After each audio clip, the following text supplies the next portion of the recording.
अगर आप भी चाहते हैं बिट्टू मलंगिया इंटरटेनमेंट का ऑडियो वीडियो सबसे पहले आप तक पहुंचे, तो लाल बटन को दबाकर चैनल को सब्सक्राइब करें और बेल आइकन दबाना ना भूलें।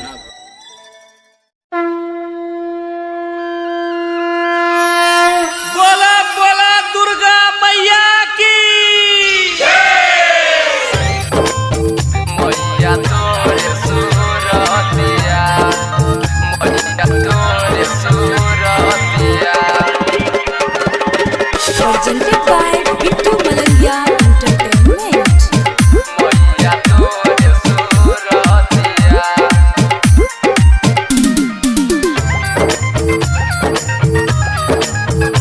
माई तोहरे दुआरे हम आ जाइबो, तोहर गोरे गोरे मुखरा सजा जाइबो, सजा जाइबो, सजा जाइबो। ए माई तोहरे दुआरे हम आ जाइबो, तोहर गोरे गोरे मुखरा सजा जाइबो, सजा जाइबो।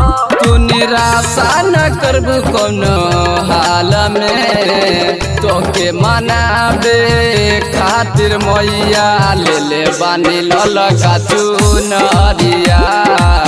तोके ओढ़ा के देखब हम मैया तोरे सूरतिया।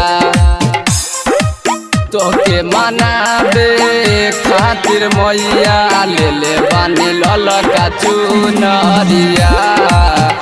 Presented by Bittu Malangia Entertainment.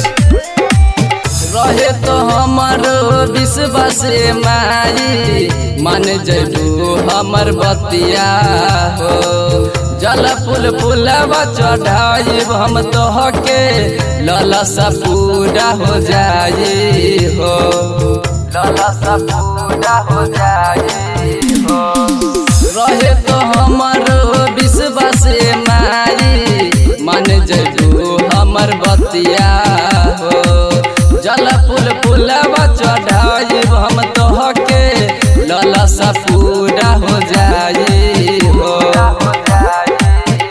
दया कर दी हमारी कौनो हाल में, तोके मनाबे खातिर मैया ले ले बानी ललका चुनरिया। तोके ओढ़ा के देखब हम मैया तोरे सूरतिया। तोके मनाबे खातिर मैया ले ले बानी ललका चुनरिया। तोके ओढ़ा के देखब हम। संजय के सपना तू देलू सजाई, हमारा के न बतैलू हो।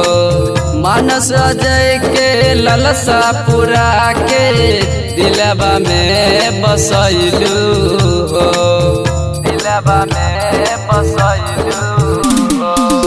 संजय के सपना के देलू सजाई, हमारा के न बतैलू हो। मानस अजय के ललसा पुरा के दिलवा में बसैलू हो। सबके दिल में तू रहबो हो साल में, तोके मनाबे खातिर मैया ले ले बानी ललका चुनरिया। तोके ओढ़ा के देखब हम मैया तोरे सूरतिया। माई तोहरे दुआर हम आइब नु, तोहर गोरे गोरे मुखरा सजाइब नु हो, सजाइब नु हो, सजाइब नु हो। ए माई तोहरे दुआरे हम आ जाइब हो, तोहर गोरे गोरे मुखरा सजा जाइब हो, सजा जाइब हो। तू निराशा न करबू कोनो हाल में, तोके मनाबे खातिर मैया ले ले बानी ललका चुनरिया।